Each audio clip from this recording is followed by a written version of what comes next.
Some of you are going to disagree pretty seriously with me on this, but I think I was right, okay? Kia ora, my name is Kimmy and I talk about Formula One in the world's second worst accent. These are the 3 things I learned from the 2025 Emilia Romagna Grand Prix. And before I get into what I was right about, let's start with what I got wrong. Sort of. As much as I thought Max would be knocking on the door of the win this weekend, I genuinely did think it would take a McLaren incident of some sort for him to make it to the top step. Instead, it was just pure Max magic and a Red Bull that's finally figured out some of their instability problems and tyre wear issues, along with McLaren not quite getting the strategy calls right, for one car at least. So what is the actual learning from this? Well, McLaren perhaps isn't such a shoo-in for a driver's title this year as many have been thinking. With Max just 22 points away from the lead 7 races in and Red Bull apparently on the upswing, it's time to start considering that a 5th Verstappen title in a row is a pretty serious possibility. And it's not like the Red Bull is great in clear air and shocking when following. It still has a pretty big DRS advantage, so this combined with a more forgiving platform for the drivers to pull a few fast ones with in harder corners means it might not be long before we see Yuki up there at the sharp end of the points as well. Well, at least if Helmut Marko doesn't flip another fickle switch and decides he wants to tinker around with the driver pool again. He does, after all, have one more free swap before he's out of driver slots in the top team, and even if Red Bull does decide to give Hadjar a crack, they'd still have room in the Racing Bull stable to swap Lawson out for Arvid Lindblad if that whim ever took them, which I imagine that at some point this year it probably will. So Red Bull might be back, and Max, well, he never left. What's not back though is Imola itself, which is controversial, I know, as many of you out there have been lauding this race as a bit of a banger, but for me, it was a great demonstration that even trying to push teams into trying a 2-stop at a classic 1-stop track doesn't mean it's going to resolve problems that are inherent to the circuit. But Kimmy, you shout, there were so many overtakes. And yeah, there were, but there are a few factors that went into that, and the tyre choice for the weekend was definitely a huge one. However, I challenge you to go through that race and find out how many of those overtakes weren't DRS assisted. I will wait.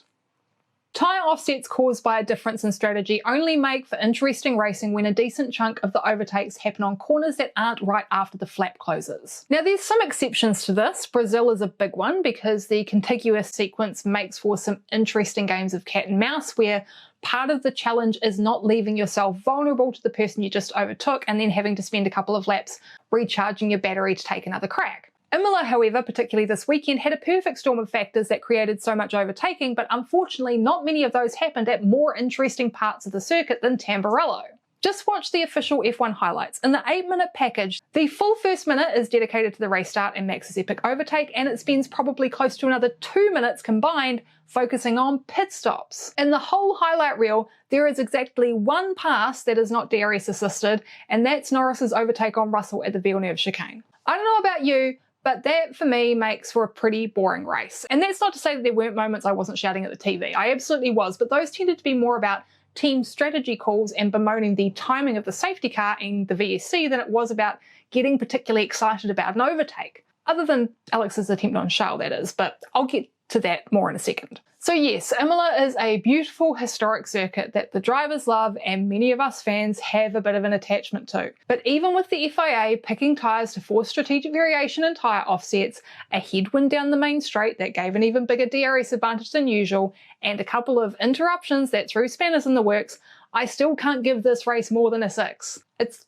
more of a 5 really. So some of you are going to disagree with me, but I think I was right. It is time for Imola to go back into retirement. But I do genuinely hope at some point in the future it comes back better than ever. Talking of coming back, if you'd like to come back to my videos, a great place to start is by subscribing to my channel and clicking the like button. YouTube's algorithm is a tricky beast to tame, and it's not possible without the help of you guys. My goal is still 1,000 subscribers before this channel's 2nd birthday on the 21st of August. However, if I can get there by the end of May, I will celebrate by giving myself a very short haircut in my bathroom, which is something I've done many times over the last few years, but it takes me a bit of a push to have an excuse to chop it all off, so help a girl out. I'm not going to go salt and pepper pixie cut without a bit of, encouragement here. Thank you to me for sponsoring myself. Back to the video and my 3rd learning from this weekend. Upgrade upgrades, well, they aren't necessarily the be-all and end-all of a solid F1 season, and Williams has kind of proven this. Granted, we're only 7 races in, but Williams is already more than halfway to the points tally that cemented Aston Martin's 5th place finish last season, and without the strategic blunder that was Carlos Sainz joining the early pit stop brigade, and with a more favourable outcome to Alex's overtake attempt on Charles, the likelihood of Williams having both cars in the top 5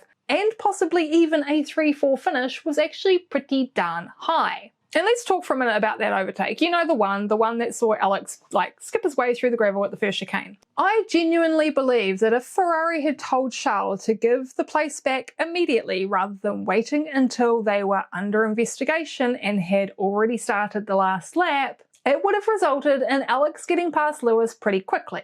And had he been given the room and made the pass in the first place, Alex almost certainly would have taken Oscar Piastri's place on the podium. Now, this is definitely a smart call from Ferrari. They used Charles in the interim to protect Lewis, who built a bit of a gap while Alex cleared the dust and dirt from his tyres and recharged his battery. And yes, Max put in the fastest lap of the race, but in his final tour, Alex was only 0.3 off, and sure, he had a DRS boost from the start where Charles finally let him past, but he probably had a bit of gravel rash and tyres that weren't super happy with their little field trip. Combine this with Sainz's pace throughout the race and the fact that he lost a heck of a lot of time to Albon with his extra pit stop, had to fight his way back through the field, and managed to keep Hadjar behind him at the end on 17-lap older tyres, well, it shows the Williams has pace even on circuits that don't just rely on straight line speed. And to be fair, that hasn't been the case for the Williams for a wee while now. They've built a stable platform off last year's car, they've stuck with what's working, and even though when the season started they were talking about focus on 2026 with this year being a bit of a throwaway, they've shown that working hard on putting all the ingredients together with a bit of care and attention can often yield a bigger improvement relative to other teams than starting the whole thing from scratch. Will the other midfield teams outdevelop them later in the season?